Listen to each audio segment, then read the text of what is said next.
So thank you so much. And as we're setting up, I just wanted to first thank you all for having me here. It's a really great pleasure, and building on work that's been happening in the United States for over 50 years in prior learning, and also staying very connected with what's been happening across the world around this. And sort of building on what Ruud introduced, I just want to mention again about that we are doing a special issue for PLAO, which is the Prior Learning Assessment Inside Out. It's an international journal. It's an online journal. We are, we've been in 10 years. We're about to do our 8th release, and then this special issue. We've had one other special issue. And then in addition to that, our next issue, which the call is out right now, is really about the refugee and migrant workers and the integration with their learning. So I've already heard that some of you have been involved in that space. I really encourage you to get on our website and look at that call as well. So that will be for next year's publication. So today I'm going to go quite quickly because I know on timing, and this is a topic I could talk about for days. So please feel free at any point in the next 2 days to stop by and ask me questions and things like that. So that will be great. So just to kind of set the stage here, we've been using the term learning recognition, trying to get away from the word prior in what we're talking about, mainly because there have been a lot of, in the critiques, thinking about that if it's prior, it doesn't belong now, and we really want to be able to embrace that whole concept of everybody learning all the time, and that learning doesn't expire, and so that is really important. As we all know, there are lots of different ways that learning is occurring, but one of the concerns that we have is that how is it all being integrated? How is it being brought together? And again, in a lot of the approaches, it might be in higher education or workforce development, but almost as though those are separate arenas. And so we really need to be thinking about how that comes together. It is also an equity issue, and we really need to be looking at that. I'm going to use a little data from the US just to kind of give you a sense. We have a little bit more than half of our adult population, defining at 25 years or older, that do not have a higher ed degree. And as part of that, about 1/3 of those have some college and no degree. In fact, the numbers that just came out a couple weeks ago, they are really saying that we're at close to 39 million adults with some college and no degree, which really means that they are treated as though they have no learning and without any kind of qualifications or certifications or any kind of credential that gets back into invisible learning. And so we really have to be thinking about how that all comes together. When just one note on that is that if I was to round that number in sort of general terms, that works out to 1 out of every 6 adult in our country that has some college and no degree.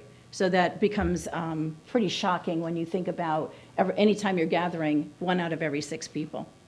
I also did some comparisons within different ethnic and groups, and we start to see different kinds of patterns. This way it really becomes concerning in terms of the equity piece of this. Our highest percentage of adults with some college and no degree are Black adults. And then if we look at our Latinx adults, there are about as many people who do not have a degree as compared to those who are white that do have a degree. So we're really looking at some serious differentials here that we also need to address in our work. As we look at the difference between what happens for people who are undocumented versus documented learning, and I'm using that term purposefully because we really treat people who do not have the right credentials, and that right is in air quotes, as though they have no learning, and they are treated as though they are nothing. And so we have got to move ourselves away from that space and really be thinking about the ways in which we document learning as it occurs throughout somebody's lifetime. So by doing that, we really start to think about, okay, what if we put the learner in the center? What would a credentialing system look like if it was all about the learner and not about different kinds of institutions? And so when we look at policy and practices over the last 50-some years in the whole prior learning arena, and also looking at it from a degree-centric environment, we continually see that the learner is left out of the conversation, out of the models. Quite a few years ago, we had done research across over 90 countries, different qualification frameworks, and found in that work as well that the learner was basically left out. It was all about defining for academics and defining for the workplace, but it's really about what people know. And so we really had to start to think about what would look different here if we started to look at it from the center perspective. We had a grant from the Lumina Foundation, which is a US-based foundation, for 18 months to, as part of that grant, we studied what was happening across the United States in terms of different ways that people were being credentialed and the ways that learning was being recognized.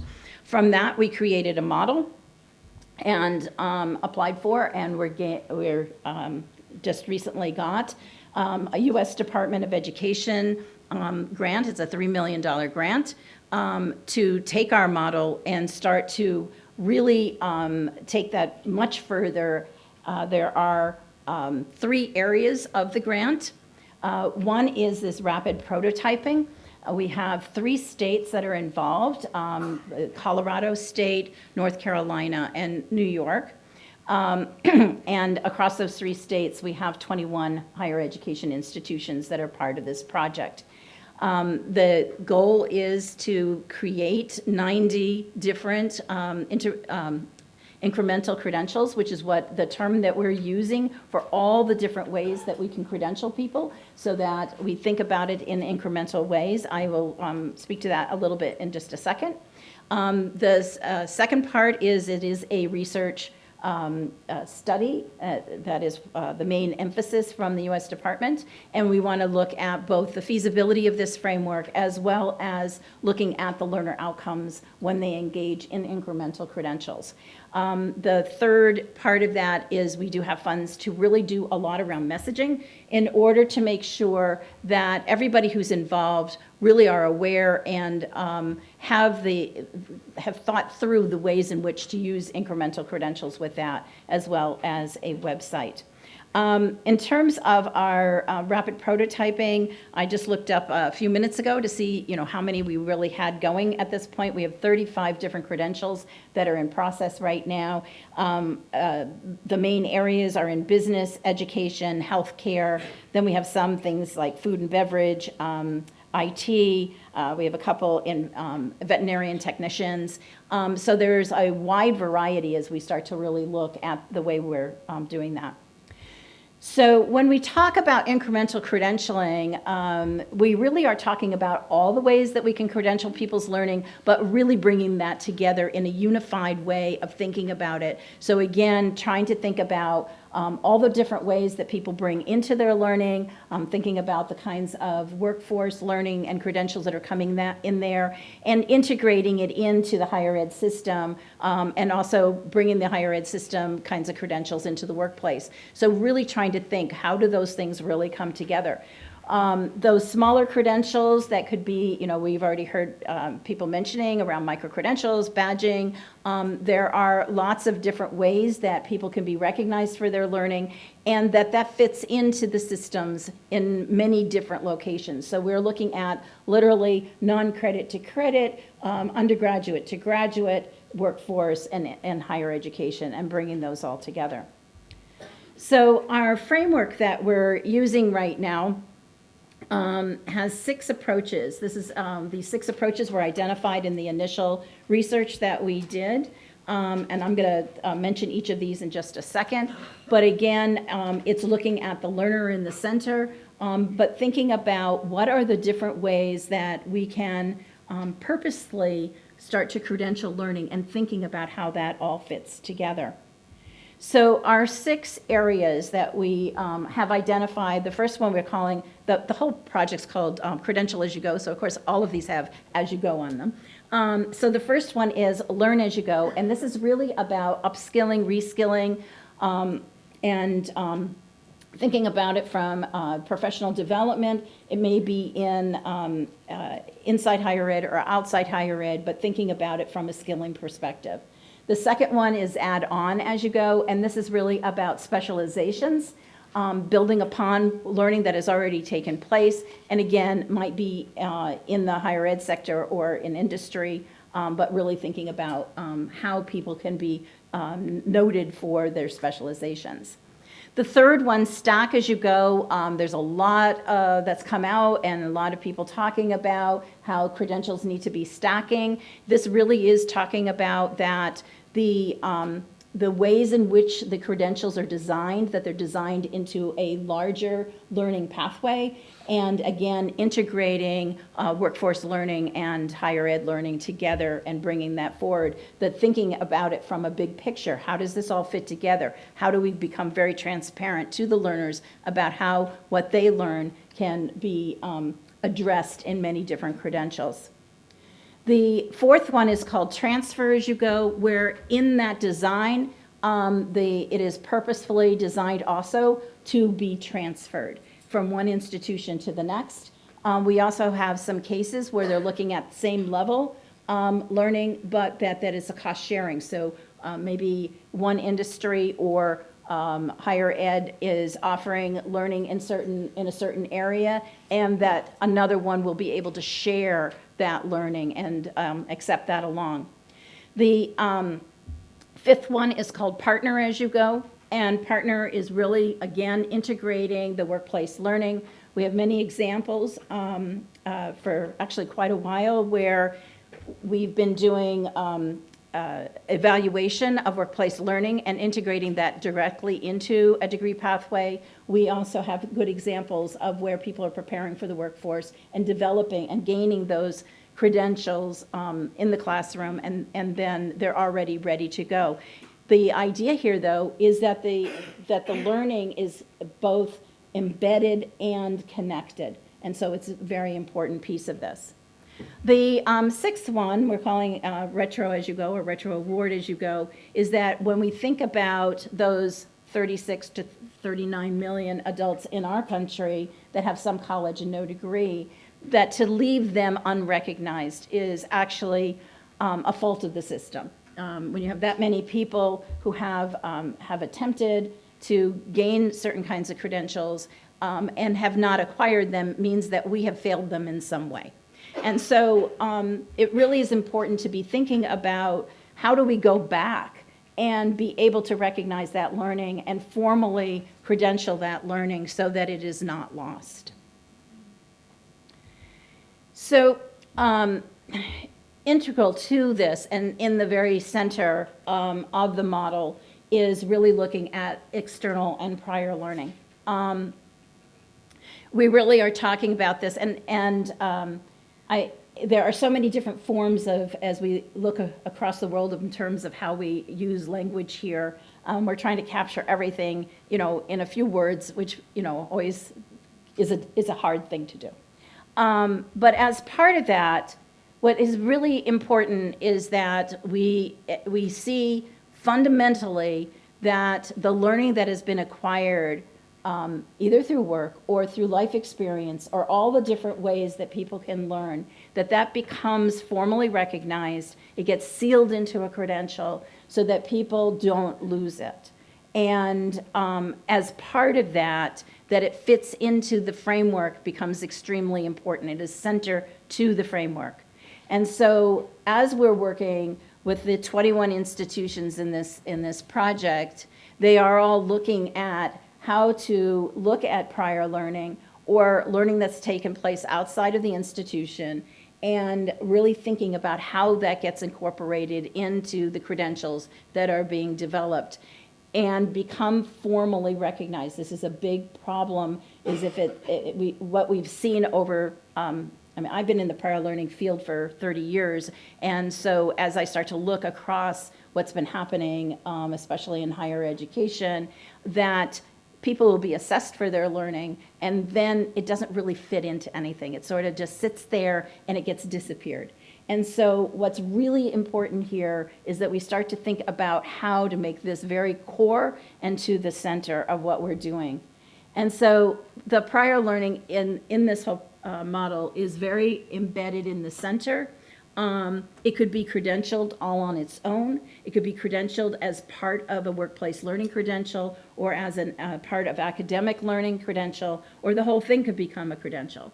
So we have many examples of how we've been doing this work. We've had, for the past 4 or 5 years, a whole series of grants that have led up to this, that have enabled us to come up with lots of solid examples. For example, we have worked with CVS Health and have evaluated their store manager training and have equivalated that to credit. Then we built, so here's the training. We didn't fit that into a degree, we built the degree around it. And so the cohorts of all of those store managers actually have a degree that is built around the knowledge that they already have. That is what we're trying to do here, is really thinking about the embeddedness of all of this. And then the last part of the model is this idea of auto-awarding. One of our concerns is that as institutions increase the number of different kinds of incremental credentialing that they have, that more and more people will actually have earned a credential and not even know it. And this is something that, unless it's transparent and there's a good process in place, that we could really, we would just see a whole lot of, hundreds of thousands of credentials out there and not actually have people who have acquired it and not being able to recognize it any better. And so we're really looking at working with the institutions to be able, through technology, to be able to award as people meet the different credential requirements. And so the idea is not to leave it to the individual to have to say, hey, I've met it, now I'm ready to get this credential, but rather that they are awarded as they acquire it, which also means it really extends that idea of lifelong and life-wide learning, because as people acquire that learning, they are credentialed and it's recognized in a formal way. So we are working a lot around technology as part of this as well. And we're right now focused kind of on 4 areas. This is not to say there aren't other areas, but this is where our focus is right now. The main idea, again, is thinking about that learner and how the learner is having to navigate the different systems. And so one of the bodies of work is looking at those comprehensive learner records, really looking at the development of all the different ways that we can have digital recognition for what people know and can do. But to go there, we also have to have that really connected to institutional records. And so the kinds of work that needs to really happen in terms of both awarding credentials and then also being able to accept credentials into another credential is that we really are just seeing some beginning work in terms of the kinds of systems that need to be in place there. On the other side of looking at the employer records, the same idea. So if we were to think of a learning and working a comprehensive record, learner record, then we really also have to know what are the kinds of learning that has taken place and the kinds of credentials that have taken place in the employer side. Again, also that employers need to be able to recognize, to accept the kinds of credentials that people are gaining and it's being awarded. And then there's the whole thing of how do we even make sense of what this all means? So if we have lots and lots of micro-credentials and badges and different kinds of workplace and higher ed credentials all kind of coming together, how do you interpret that? And so we do see a lot of registry systems that are developing, are already developed, things like Credential Engine, Open Skills Network. There's a lot of work, ONET in the United States, that have been really working on being able to define what are those skills, what are those competencies, and how do they start to fit in. And they become a very critical piece in terms of building trust around all of the incremental credentials. And so we really see that that is going to be growing even more in terms of the kinds of systems that need to be in place that work with the learners, the institutions, and employment to make sense of all of this so that we can recognize what people know and can do. So as I said, I'm going to go very quickly. There's a lot, of course, behind this, but I do thank all of you and having me here. Anytime that you have questions, my email is right there, which is nan.travers@esc.edu. So thank you.